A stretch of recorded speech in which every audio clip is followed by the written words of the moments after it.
Good afternoon. This is a follow-up to a kidnapping and murder investigation that began last night. I'm going to recap the events for you. You guys have heard most of this, but let me recap it for you, and I'll open up to a few questions at the end. Last night, we received a call about 11:20 of a potential abduction from the Walmart on Turner Road. Upon arriving, the mother told us that she had befriended a man that night about 7 o'clock, which was last night. That man offered to take them to Walmart and buy her family some clothes, that they appeared to be down in their luck and he could help them out. She rode with that man to the Walmart. After being inside the store for a couple hours, the man then offered to buy some hamburgers. As he walked to the front of the store, he took our 8-year-old victim with him. They walked to the front of the Walmart towards the McDonald's and did not stop at the McDonald's. They walked outside and got in his van and left the location. Once we arrived at the scene, our investigative efforts really ramped up through the night to include identifying our suspect at the time as a Donald James Smith. And again, all these efforts through the night ramped up to the point where this morning we were working several leads and had put out tons of information, obviously with you guys' cooperation. And an officer working a traffic crash on the side of I-95 saw the van drive by. She was alert enough to write down the tag number. She verified that with the information she had on her bolo, and determined that that was the vehicle. Patrol officers responded to that scene. We were able to shut down 95, close all of the exits, and conduct a traffic stop. He complied in the traffic stop and was taken into custody without incident, but our victim was not in the van with him at the time. Shortly after, within the same time frame, a few minutes, we received a call of a suspicious van in the 2100 block of Broward Rd. Officers responded to that location, and when we got to the scene, obviously the van was not there, but we located a wooded area in that 2100 block. With the help of our canine units, we began a quick search of that area, and were able to locate our victim in that wooded area, and she was deceased at the time we located her. And that's really where we stand today. This is a very active and ongoing investigation, so I'm going to open up to a few questions here in just a minute. I do want to say a couple things before we get started with the questions. First of all, I want to say thank you to our state, federal, and local partners who helped us this morning, and everybody flooded to us to help. And so we want, I don't want to list them all because I forget somebody, but I want to thank them for their support and their help today. And also thank the citizen that called. That suspicious vehicle call really shortened this investigation for us and got us where we needed to be a lot quicker than maybe we could have on our own. So a big thank you for that person getting involved and stepping up and doing that. Before I open up to some questions, let me say this. This is a very active and fluid investigation. There are questions that you're going to ask me that we do not know the answer to yet, and I'll tell you that. And there are some things that we may know and I may not release to you today because we're not going to do anything to jeopardize this investigation. I hope you understand that. So with that, I'll open it up to you. Has Mr. Smith been charged yet? He has been charged with the murder of the victim that we found in the wood line. Let me say this too: we are all indications are this is our 8-year-old victim from the abduction. We're going to stop short of saying 100% that it's her until we get a verification from the medical examiner's office. Can you tell the manner of death? No, not this time. What has he told you or not told you at this point? He is invoked, so he did not subject himself to any question. That second car at the Walmart, what can you tell us about that? Any interactions with him that night? Are you That is still looking for someone? Part of the ongoing investigation, part of what we're still looking at. How did the mother meet this man and where? She met him at a Dollar General on the north side, Edgewood Avenue West, 1610 Edgewood Avenue West, and that's where they met. So 7 o'clock last night. And they had met that very night. Correct. We're looking for. Are more charges expected?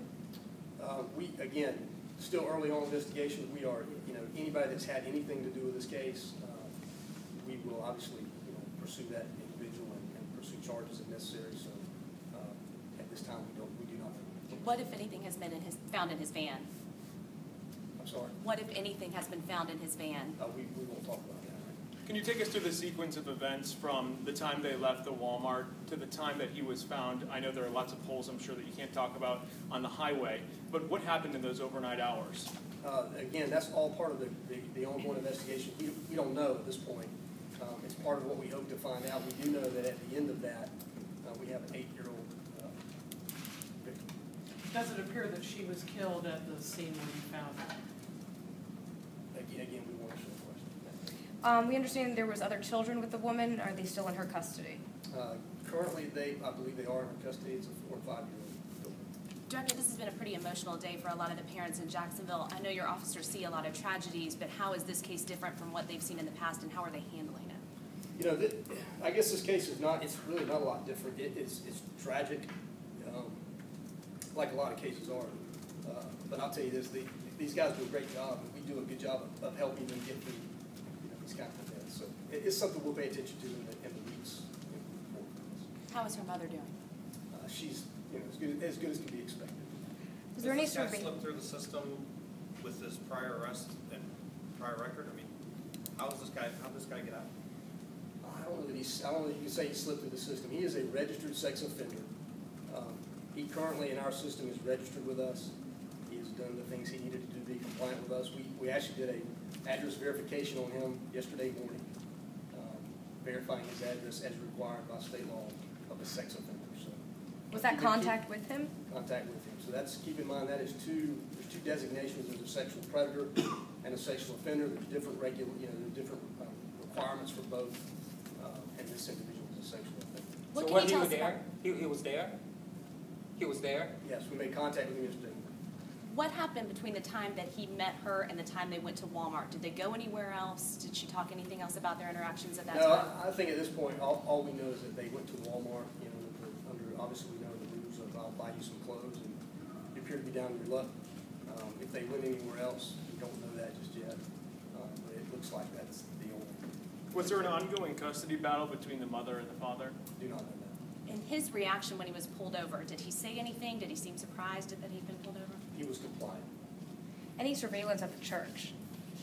We won't answer that way. Is there Did any you find any weapons when you took him in custody? We won't talk about what we found at the church or any of the crime scenes or potential crime scenes right now. And where is he now? He is in our custody. Is he still being questioned, or is that over at this point? The questioning is over. Is there any indication that he specifically targeted this girl and this family? I mean, again, we would have to, we don't have that information, definitively right now. You would have to assume that he did. Was yesterday's contact with him, was that random, or was it planned, or did you receive a tip of some kind? What initiated your contact with him? No tip. He was just released from jail May 31st, and so he's required to register. And we make contact with sexual offenders for address verification once a year. Sexual predators we do once a month. Sex offenders we do once a year. Because he was just released, registered that address, our detectives in the offender tracking unit made contact with him yesterday morning. Was there any, or is there some sort of protocol to contact the families of other alleged victims of his in the past? And was that done after he was? We may do, not as part of his contact yesterday morning. That may come up in this. What is Is there that? an identification of an accomplice or accomplices? Not this time. Why was an Amber Alert not issued sooner for the car victim? We initiated our Amber Alert, and keep in mind, that is not an immediate process.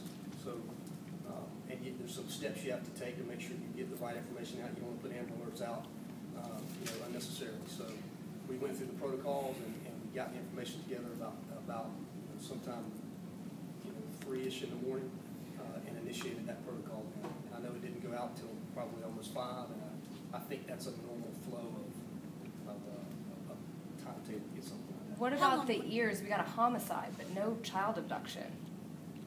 I don't have information. How long was it between the time that he offered to take her to McDonald's and the time that the mother realized that she was missing and then reported that to you all? It's not a long time frame. I don't have the exact numbers here. And again, because this is so fluid and so brand new, I wanted to stay away from giving you guys definitive timetables on what happened, at least from my perspective right now. It was not in one of my time. It sounds like his residence is very close to DuPont Middle School, if I'm not mistaken. What are the guidelines with that, he being a registered sex offender in terms of living near a school? There are no residency requirements for sex offenders. There are for sexual predators. So that's the How many officers were assigned to this case? lots. Again, it's part of what we'll look at going back, and we had lots of people respond.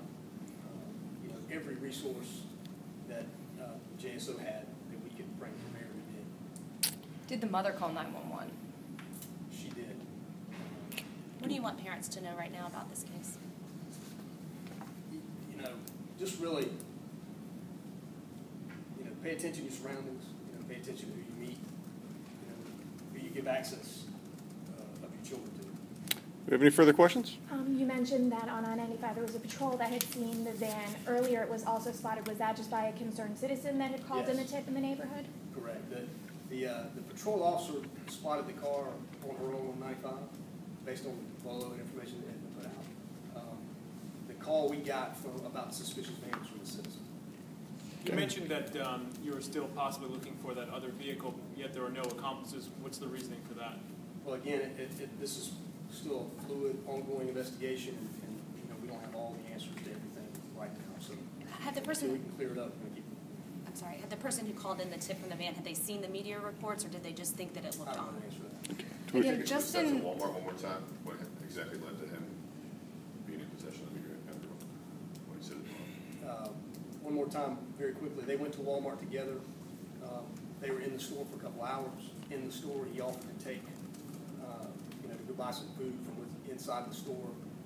Our 8-year-old victim went with him, and instead of going to McDonald's inside the store, they walked out. again, just in retrospect, this woman reported when she called 911 that her child was taken, and we got homicide ears. We get those many times.